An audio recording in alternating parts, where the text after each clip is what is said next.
Hello everyone. आज हम एक केस लॉ डिस्कस करेंगे।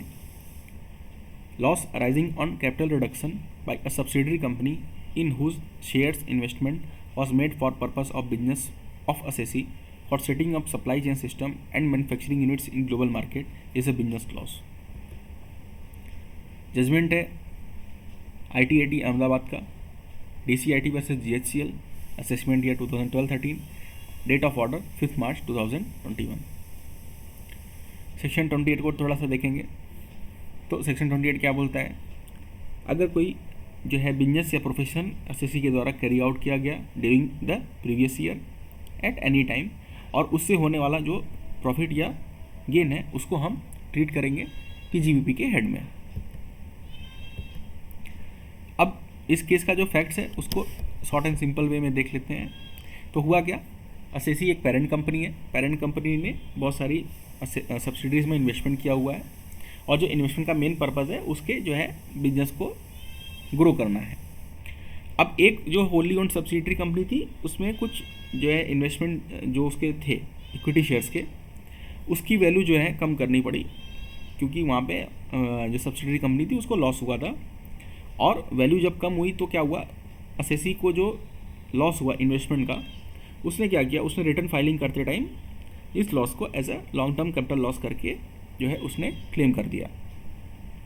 असेसमेंट जब शुरू हुआ तो असेसमेंट में जो है कंपनी ने क्या कहा कि भाई ये जो मेरा बिजनेस लॉस है इसको आप कैपिटल लॉस मत ट्रीट करिए, और उसने वैल्यू जो लॉस की थी उसको भी कम कर दिया था। बट हुआ क्या कि सीआईटी माफ़ कीजिएगा जो असेसिंग ऑफिसर के ने क्या किया, असेसिंग ऑफिसर ने इस चीज़ को रिजेक्ट कर दिया और उसने जो है सुप्रीम कोर्ट में एक जो है जो जजमेंट पास हुआ सुप्रीम कोर्ट का उसका उसने हवाला दिया। उसने क्या बोला कि आपको अगर कोई लॉस क्लेम करना है, आपको कोई जो है डिडक्शन लेना है तो आप लेटर लिखेंगे उससे नहीं होगा, आपको उसके लिए सिर्फ और सिर्फ रिवाइज रिटर्न करने का ही ऑप्शन अवेलेबल है। और इनकम टैक्स एक्ट में ऐसा कोई जो है प्रोविज़न नहीं है इसमें इस तरह से आप लेटर लिखने से आपको क्लेम मिले, ऐसा कोई जो है प्रोविज़न है नहीं। इसलिए ये सुप्रीम कोर्ट के जजमेंट में भी ये चीज़ें डिसाइड हो चुकी हैं तो उसने ये चीज़ को रिजेक्ट कर दिया। सीआईटी अपील में जब मैटर गया तो सीआईटी अपील ने एसएससी के फेवर में जजमेंट दिया। अब ट्राइब्यूनल क्या बोलता है ये थोड़ा देखने वाला विषय होगा। ट्राइब्यूनल का जो जजमेंट है उसने एक इसी एसएससी का दूसरी कंपनी का जो केस है उसको रिफ़र करते हुए जो जजमेंट पास किया है। तो उस दूसरी कंपनी का केस क्या है उसको हम थोड़ा देखेंगे तो हमको ये जजमेंट समझ में आएगा। दूसरी कंपनी में क्या हुआ था कि दूसरी भी एक सब्सिडरी कंपनी थी इसी कंपनी की, और सब्सिडरी कंपनी थी उसने लेटर ऑफ क्रेडिट लिया था और गारंटी जो है पेरेंट कंपनी दी थी, मतलब एसएससी ने गारंटी दी थी। जब वो गारंटी मेट आउट नहीं हुआ तो पेरेंट कंपनी को उस लायबिलिटी को टेक ओवर करना पड़ा और उसने जो है उसका पेमेंट किया। पेमेंट करने के बाद में जब रिटर्न फाइलिंग हुई तो रिटर्न फाइलिंग में इस पेमेंट को उन्होंने अपना बिजनेस एक्सपेंडिचर ऐसा है वो करके उन्होंने क्लेम किया। बट डिपार्टमेंट ने इस पर ऑब्जेक्शन रेज किया कि आप इसको 37(1) में मतलब बिजनेस एक्सपेंडिचर में आप कैसे क्लेम कर सकते हो, ये तो आपका कैपिटल एक्सपेंडिचर है, आपने तो ये इन्वेस्टमेंट किया है। जब ये इशू जो है डीआरपी के सामने रेज हुआ तो डिस्प्यूट रिजोल्यूशन पैनल ने एसएससी के फेवर में ये जो जजमेंट पास आउट किया। अब ट्राइब्यूनल ने इसी जजमेंट को बेसिस रखा और ट्राइब्यूनल ने क्या बोला कि ये सब्सिडरी या जो जिस सब्सिडरी का हम जो जजमेंट जिस पर दे रहे हैं वो सारी की सारी जितनी भी सब्सिडरीज हैं वो सिर्फ और सिर्फ बिजनेस कंसर्न जो है अच्छे से ग्रो कर सके, उसके ऑपरेशंस बढ़े, इस पर्पज़ से किया गया है, ऐसा ट्राइब्यूनल ने वहाँ पे बोला।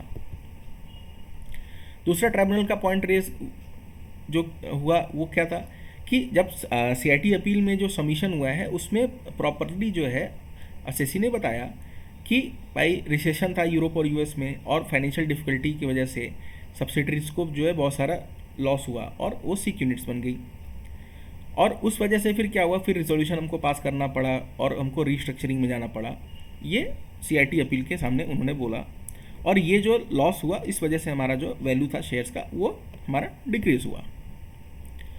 जो मेन जजमेंट का जो पार्ट है उसमें ट्राइब्यूनल ने क्या बोला उसको मैं रीड आउट करूँगा। The tribunal held that the assessee has made investment in the subsidiary company for business development out of commercial expediency and thus on reduction of capital of the said subsidiary. The loss incurred in the value of share was in the nature of business loss. In the light of the facts and findings reported in the decision of CIT appeal, the tribunal did not find any infirmity in the decision of the CIT appeal in allowing the losses on reduction in the value of shares of investment in the subsidiary company as business loss in the hands of assessee company. The ground of the appeal of the revenue was dismissed. तो CIT appeal के समय में जो चीज़ें जो है discuss की हुई थी या जो चीज़ें रिजल्ट जो निकला था, जो ऑब्जर्वेशन था, उसको ही बेसिस रख के ट्राइब्यूनल ने यहाँ पे जजमेंट असेसी के फेवर में पास आउट किया.